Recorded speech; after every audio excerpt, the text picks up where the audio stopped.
कहते हैं कि कोई पुराना संबंध आपका हमारा शिव जी से रहा होगा। कोई पुराना संबंध आपका और हमारा भगवान देवाधिदेव महादेव से रहा होगा, जो इस संसार सागर में जन्म लेने के बाद भी हम शिव से दूर नहीं हैं, भगवान से दूर नहीं।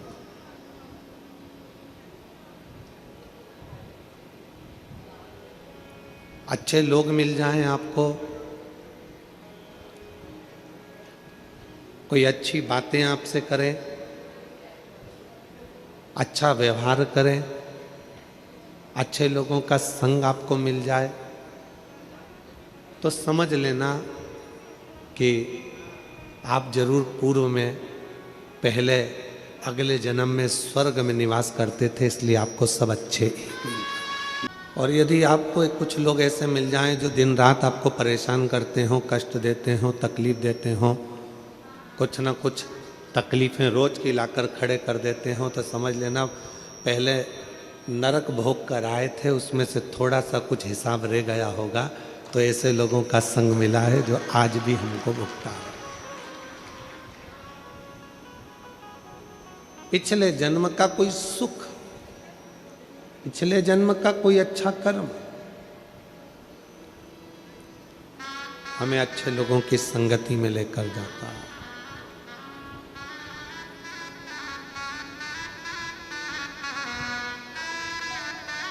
बहुत अच्छे लोगों से मिलना हो जाए, बहुत अच्छे लोगों का संग मिल जाए, तो समझ लेना कि पूर्व का कोई सुख, पूर्व का कोई क्रम अच्छा रहा हो। और यहाँ जन्म लेने के बाद, मृत्यु लोक में जन्म लेने के बाद, मनुष्य देह धारण करने के बाद भी अगर कष्ट भोग रहे हो, मानव देह धारण करने के बाद भी अगर कष्ट मिल रहा है, तो समझ लो कि पूर्व का कोई लेन देन रह गया होगा।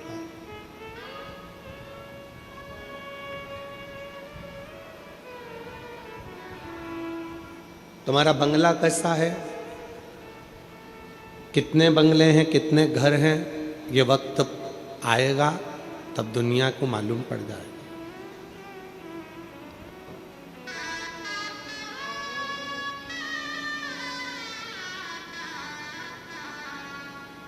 तुम्हारे पास में कितनी दौलत है, ये वक्त बता देगा। तुम्हारे पास में कितनी संपदा है, ये वक्त बता देगा। पर तुम्हारी उम्र कितनी है, कितने समय तुम जिंदा रहोगे, ये दुनिया में कोई नहीं बता सकता। किसी की सामर्थ्यता नहीं है कि कोई आपका वक्त बता दे कि तू कल मरेगा, कि परसों मरेगा, कि नरसों मरेगा, कि आज मरेगा, कि 2 घंटे में मरेगा, कि 5 घंटे में मरेगा। ये किसी की सामर्थ्यता नहीं बताने की।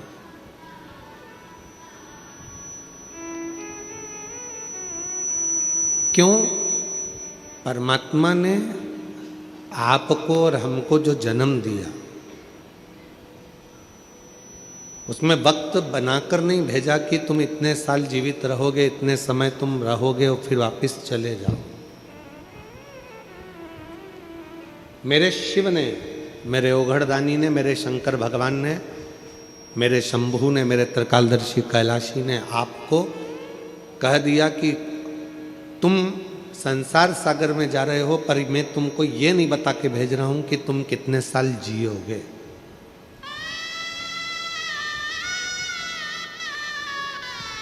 मैं तुमको ये बताकर नहीं भेज रहा हूं कि तुम कितने साल जीवित रहोगे, कितने साल रहो पाओगे,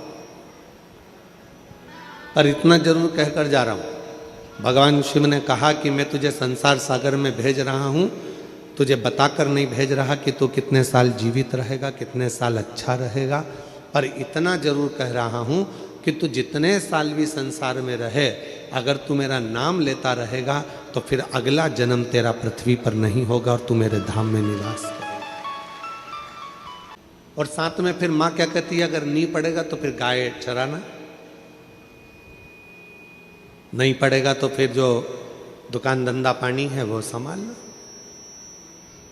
तो बच्चे को माँ दोनों चीज़ें बता रही है कि अच्छा पढ़ाई कर तो तू डॉक्टर बन सकता है, अच्छी पढ़ाई कर तो इंजीनियर बन सकता है, अच्छी पढ़ाई कर तो तू collector, SP, DSP, IG, commissioner सब कुछ बन सकता। और नहीं पढ़ेगा तो फिर तो कुछ नहीं कर सकता। पिता जो काम कर रहे हैं, दुकान छोटी सी कर रहे हैं, वही दुकान तुझे करना। मेहनत कर रहे हैं, वैसी मेहनत तुझे करना। उसी तरह दो बातें, जैसे माँ अपने बच्चे से कहती है कि तू पढ़ेगा, अच्छी एजुकेशन करेगा, अच्छी शिक्षा अध्ययन करेगा तो तू बहुत ऊपर तक जाए, बहुत उन्नति की सीढ़ी पर चढ़ जाए। नहीं पढ़ेगा तो ये प्रॉब्लम तेरी जिंदगी में आकर खड़ी हो जाएगी। उसी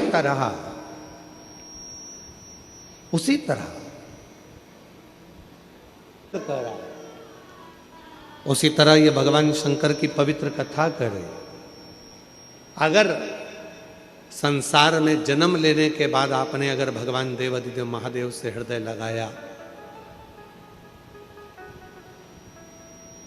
भगवान शिव से यदि आपने दिल लगा लिया, तो ये निश्चित है कि फिर संसार सागर में उलझना नहीं पड़ेगा। वो सुलझा कर अपनी ओर आसक्त कर लेगा, अपनी ओर कर लेगा। और कोई पिछले जन्म के अच्छे कर्म मुझे बाबा तेरा साथ मिला। कोई पिछले जन्म के अच्छे कर्म मुझे बाबा तेरा साथ मिला। जहाँ सारी दुनिया झुकती है, जहाँ सारी दुनिया झुकती है, मुझे वो आली दरबार मिला, दरबार मिला। कोई पिछले जन्म के अच्छे कर्म मुझे बाबा तेरा साथ मिला। कोई पिछले जन्म के अच्छे कर्म मुझे बाबा तेरा साथ मिला। कोई पिछले जन्म के अच्छे कर्म मुझे बाबा तेरा साथ मिला। कोई पिछले जन्म के अच्छे कर्म मुझे बाबा तेरा साथ मिला। कोई पूर्व का अच्छा कर्म होगा, कोई पिछले जन्म का। ये जितने यजमान परिवार यहाँ बैठे हैं, श्रीमती सरोज रिगरी जी, भूपेंद्र रिगरी जी, सरपंच नगपुरा के ओमेश्वर यादव जी हैं, सरपंच संघ महाध्यक्ष श्रीमती प्रेमलता यादव जी हैं, श्रीमती जूही संजय चौबे जी हैं, संयोजका प्रिया साहू जी हैं नगपुरा से। इन सभी को मैं इसलिए साधुवाद दूं कि कहीं ना कहीं कोई आपके पूर्वजों का, आपके माता पिता की कोई अच्छाई रही होगी, कोई पुण्याई रही होगी, आपके दादा परदादा की कोई पुण्याई रही होगी, जो आप यजमान पद ग्रहण कर कर इतने शिव भक्तों को कथा का रसतत्व ग्रहण करा रहे। ये कोई पुण्याई है, ये कोई पूर्व का किया हुआ अच्छा भाव हमारे जीवन में रहा होगा, जो आप और हम इस पवित्र शिव महापुराण की कथा का लाभ ले रहे हैं। एक क्षण की भी यदि शिव महापुराण की कथा हमने हमारी जिंदगी में उतारी है तो उसका फल जरूर मिलता है, उसका लाभ जरूर मिलता है। और जिस भाव से आप श्रवण करने के लिए बैठे हो, सबका अपना अपना एक उद्देश्य है कथा को सुनने का।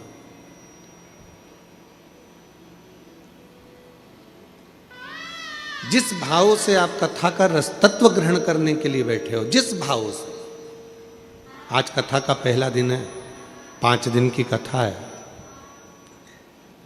17 तारीख से चालू हुई है, 21 तारीख को विराम हो जाएगी। 1 बजे से 4 बजे तक नगपुरा जिला दुर्ग में यह कथा चल रही है।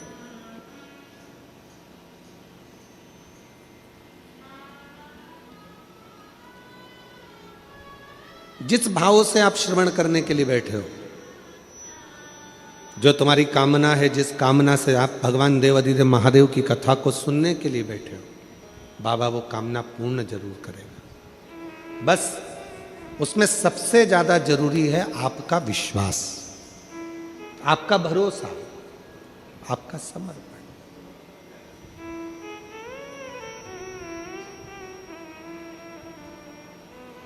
कितने भरोसे के साथ, कितने विश्वास के साथ भगवान देवाधिदेव महादेव का आप भजन कर रहे हो, यह आप पे निर्भर करता है।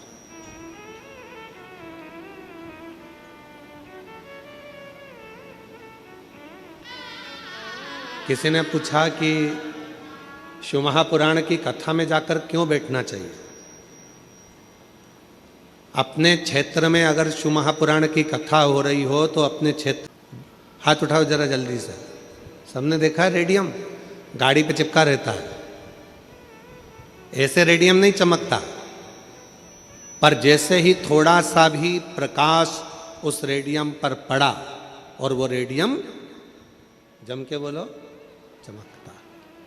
रेडियम ऐसे नहीं चमकेगा, रेडियम पर प्रकाश पड़ा और वो रेडियम चमका। रेडियम पर थोड़ा सा प्रकाश आया और वो रेडियम चमका। रेडियम ऐसे चमकने वाला नहीं।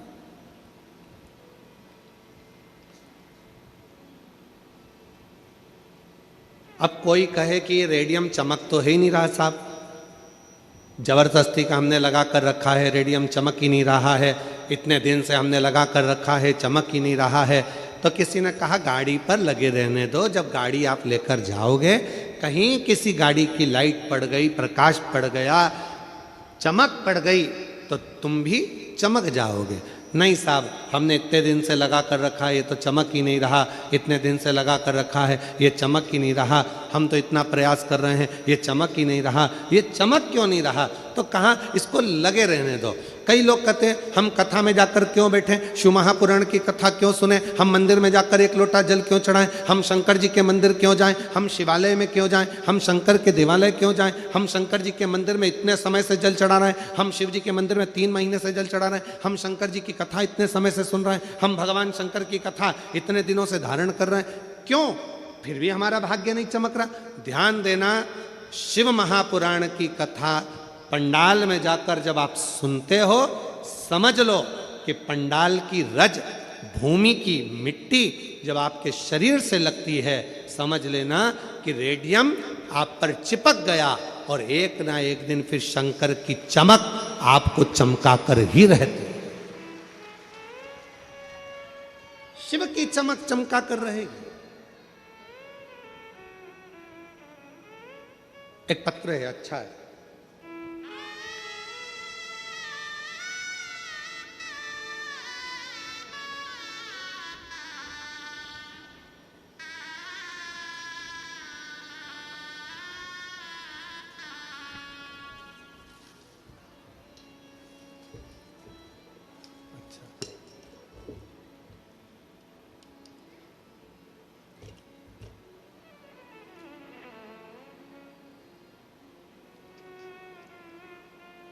हिंदी में नहीं है, छत्तीसगढ़िया भाषा में।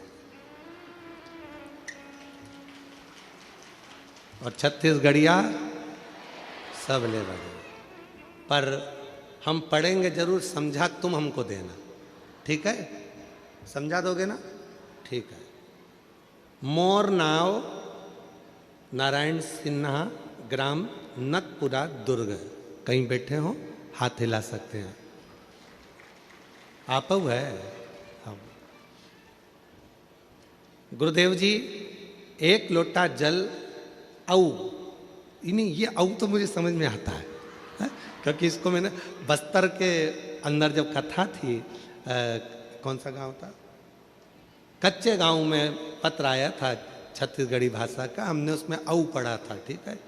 तो गुरुदेव जी, एक लोटा जल औ पशुपतिनाथ उपवास के का फल होते, ये कोई मोर ले पूछे, तमे हाँ बताव।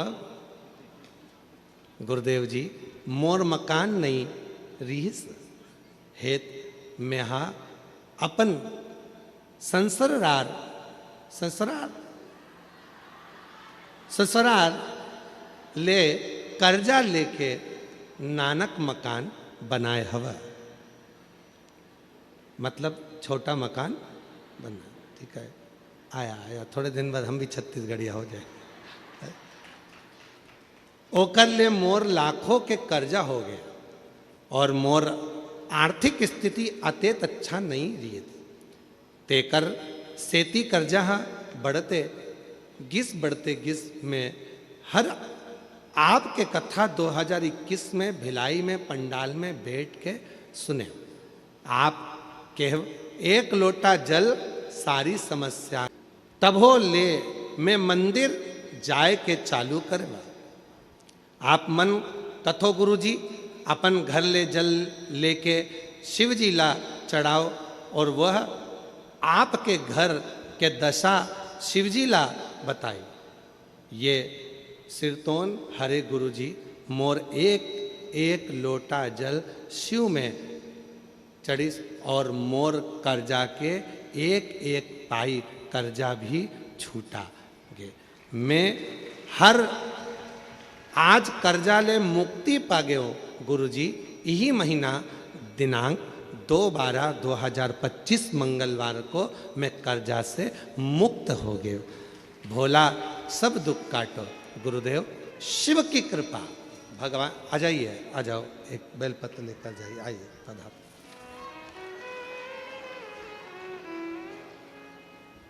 अब अभी कथा क्या चल रही थी कि रेडियम लगा है, चमकेगा कब? बोलो चमके जब उस पे प्रकाश पड़ेगा। आप कथा सुनते रहो, सुनते रहो, सुनते रहो, शिव जी पे एक लोटा जल चढ़ाते रहो, चढ़ाते रहो, चढ़ाते रहो। जब ये रेडियम तुम्हारे शरीर से चिपक गया है, शिव की कथा तुमसे लग गई है, शिव पुराण की मिट्टी जब तुम्हारे शरीर से चिपक गई है, तो एक ना एक दिन शंकर का प्रकाश पड़ेगा और तुम चमकोगे जरूर, ये निश्चित चमकोगे।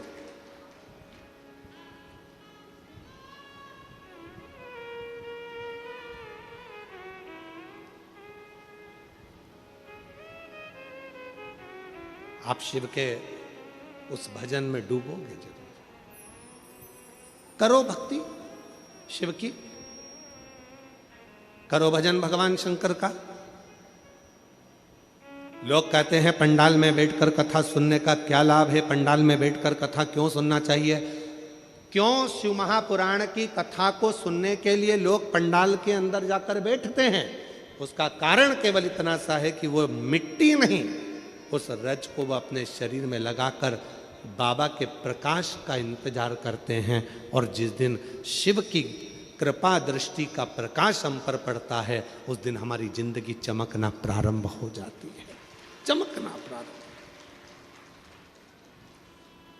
और जो जैसी भावना लाया वो वैसा ही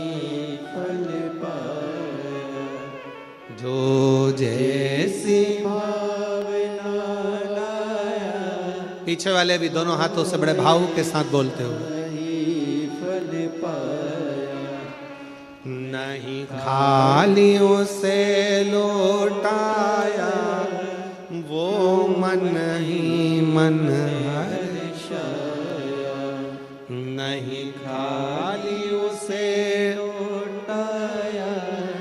वो मन ही मन हर्षाया। और कर दिया माला माल काशी वाली, लुटा दिया भंडार काशी वाली।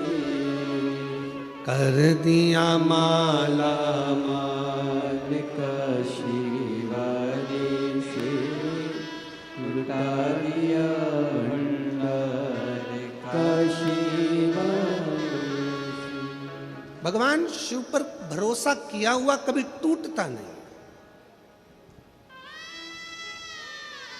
ये साधारण रिश्ते टूट सकते हैं, ये साधारण संबंध टूट सकते हैं, पर भगवान देवाधिदेव महादेव पर करा हुआ भरोसा कभी टूटता नहीं।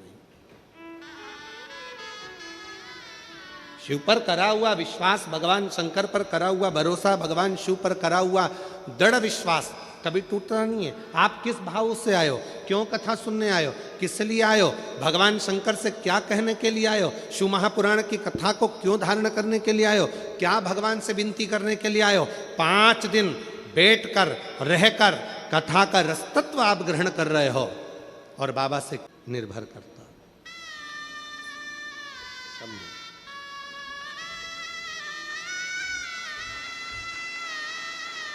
पूरा ही बचा। अरे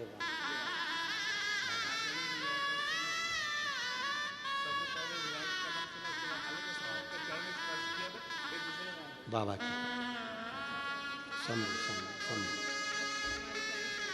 भैया कह रहे हैं कि कर्जा बहुत ज़्यादा था, चुकाना मुश्किल था, पर मैंने भी भिलाई की कथा में जाकर बाबा से विनती कर दी थी कि 11 पंडाल में बैठकर कथा सुनूंगा, बस मेहनत भी खूब करूंगा तो मेरा पूरा कर्जा जो लाखों में है वो चुक। 5 दिन में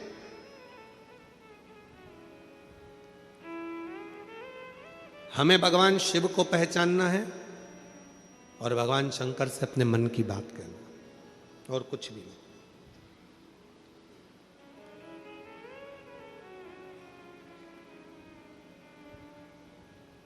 और जो रात्रि को रुकने वाले हैं उनसे निवेदन करूंगा कि पंडाल में जब आप सोते हैं रहते हैं पूर्ण सुरक्षा के साथ में रहें और साथ में भगवान देव अधिदेव महादेव की अविरल भक्ति करते रहें। अविरल भक्ति,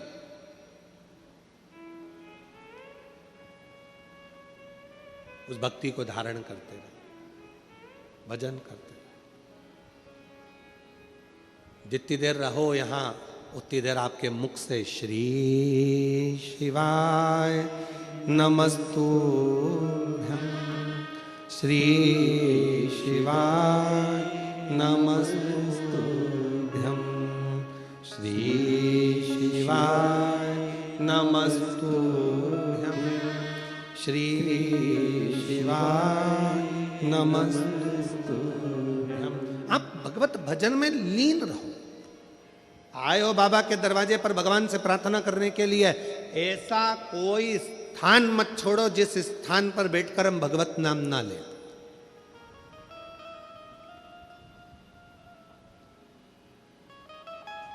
कितनी सुंदर एक कथा आती है कि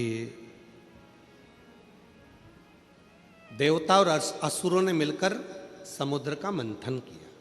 शिव महापुराण का ये बड़ा सुंदर चरित्र है। मंथन किया और केवल देवता और असुर मंथन नहीं कर रहे हैं। शिव महापुराण ये भी कहती है कि अपने घर में रहकर कुछ देर रात्रि को जब विश्राम करा करो, विश्राम के समय पर थोड़ी देर विचारों का मंथन भी करा करो। आज के समय में लोग विचारों का मंथन नहीं करते, मोबाइल का मंथन करते रहते दिन भर बैठ के। रात को सोएंगे, पति अपना मोबाइल पकड़ा है, पत्नी अपना मोबाइल पकड़ी है, बेटे बेटी अपने मोबाइल पकड़े हुए हैं और सोते सोते भी आखिरी में जब बहुत तेज नींद आने लगती है तब मोबाइल तो भी स्विच ऑफ करने से पहले, मतलब नेट बंद करने से पहले भी एक आध बार सोते सोते भी फिर उठा के देख ही लेते। वापिस रख दिया, सो रही है तो भी ध्यान में आया, वापिस देखती हूं मैसेज करा कि नहीं करा, फिर उठाया, फिर देखा, वापिस। अब कहां गया विचारों का मंथन?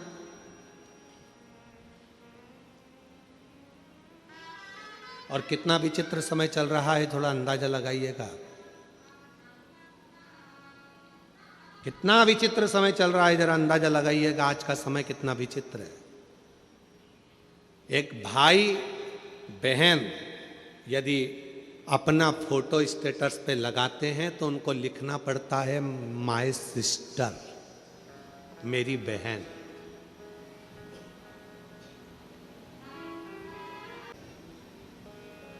चाची जी के साथ मेरी आंटी हैं, उनके साथ फोटो लगाया। क्यों? क्योंकि आज के समय के व्यक्ति की दृष्टि और बुद्धि इतनी विचित्र होती चली जा रही है कि कोई भी अगर मोबाइल पर फोटो दिखता है तो उसकी तुरंत सोच और निगाह बदल जाती है और वो गलत सोचना प्रारंभ कर देता है। मतलब इतनी विचित्र बुद्धि लोगों की हो गई, इतनी विचित्र सोच हो गई। क्या संसार में कोई दूसरे रिश्ते नहीं रहे, कोई संबंध नहीं रहे? शिव महापुराण की कथा कथी है, भगवान देवादिदेव महादेव का चरित्र कथा है। मंथन हुआ, उस मंथन में हलाहल विष निकला। जरा संबंध देखिएगा, रिश्ता देखिएगा, कितना विचित्र कथा का वर्णन किया गया कि रात्रि को सोने से पहले मोबाइल का मंथन मत करिए, रात्रि को सोने से पहले मोबाइल को मत देखिए, रात्रि को सोने से पहले अपने विचारों का मंथन करिए। घर में क्या हुआ, बच्चों को कैसे पढ़ाना है, बच्चों की शिक्षा कैसे ग्रहण कराना है, कौन सी कोचिंग कराना है, कौन सी ट्यूशन देना है, कौन सी चिकित्सा कराना है। अगर भगवान ने हमको धन दिया है, पैसा दिया है, हमारे बच्चे अच्छे से पढ़ रहे हैं, तो अपने मोहल्ले में, अपनी कॉलोनी में, अपनी सोसाइटी में, अपने नगर में कोई बच्चा पढ़ने में कमज़ोर है तो उस बच्चे का शिक्षा अपने को कराना है। ये विचार, ये सोच, ये मंथन अपने अंदर होना चाहिए।